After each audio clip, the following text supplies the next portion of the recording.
भारत का दुनिया को अनमोल उपहार है योग।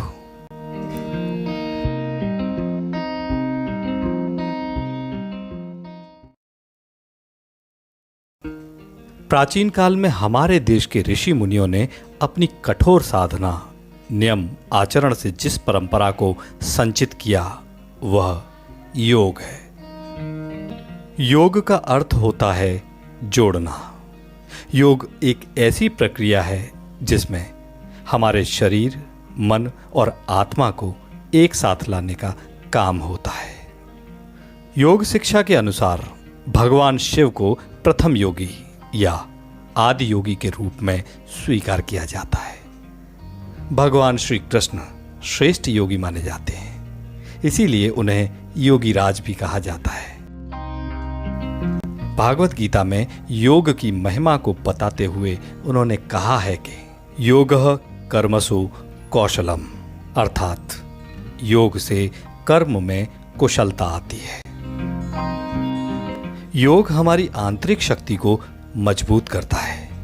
नियमित योग करने से हम शारीरिक, मानसिक और आध्यात्मिक रूप से मजबूत होते हैं। कोरोना जैसी महामारी के काल में पूरी दुनिया ने योग की शक्ति को स्वीकार कर योग को अपनी जीवन शैली का महत्वपूर्ण भाग बनाया है। ऐतिहासिक दृष्टि से हड़प्पा सभ्यता देश की प्राचीनतम सभ्यता मानी जाती है। ऐसे प्रमाण उपलब्ध हैं कि इस सभ्यता के लोग भी योग से भली भांति परिचित थे। मोहनजोदड़ो से सेलखड़ी की बनी बहुत ही आकर्षक त्रिमुखी वाली पशुपति की मोहर में पशुपति योग की पद्मासन मुद्रा में बैठे हुए हैं, जिनके दाईं ओर हाथी शेर और बाईं ओर गैंडा और भैंसा हैं व नीचे दो हिरन हैं। ऐसी कई और भी मोहरें मिली हैं। उसके बाद के प्रत्येक काल में योग का स्पष्ट वर्णन और साक्ष्य मिलते हैं।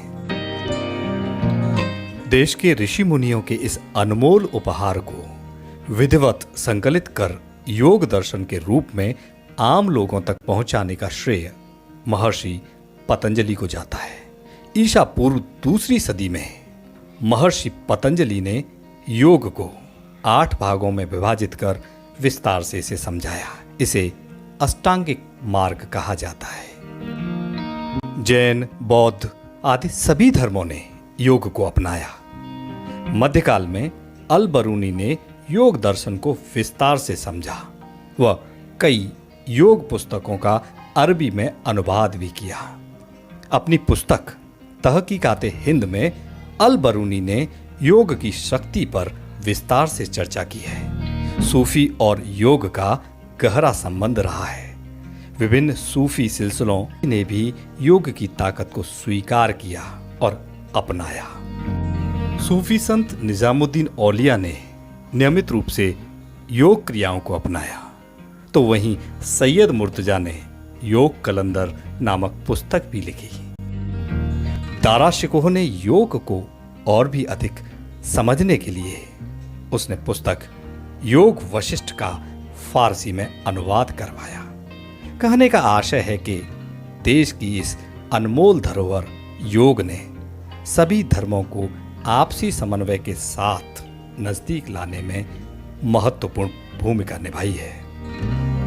आधुनिक समय के बदलते परिवेश, खान पान, बढ़ते प्रदूषण के इस दौर में योग के चमत्कारी लाभ और ज्ञान को जन जन तक पहुंचाने में कई विद्वानों ने महत्वपूर्ण भूमिका निभाई है, जिनमें BKS अयंगर और बाबा रामदेव के नाम अति महत्वपूर्ण हैं। देश की इस अनमोल धरोहर योग को प्रधानमंत्री श्री नरेंद्र मोदी जी की वर्ष 2014 में संयुक्त राष्ट्र अधिवेशन में की गई मजबूत पहल के परिणाम स्वरूप संयुक्त राष्ट्र ने 21 जून को अंतर्राष्ट्रीय योग दिवस के रूप में मान्यता दी है तथा 21 जून 2015 को पूरी दुनिया ने प्रथम अंतर्राष्ट्रीय योग दिवस के रूप में मनाया।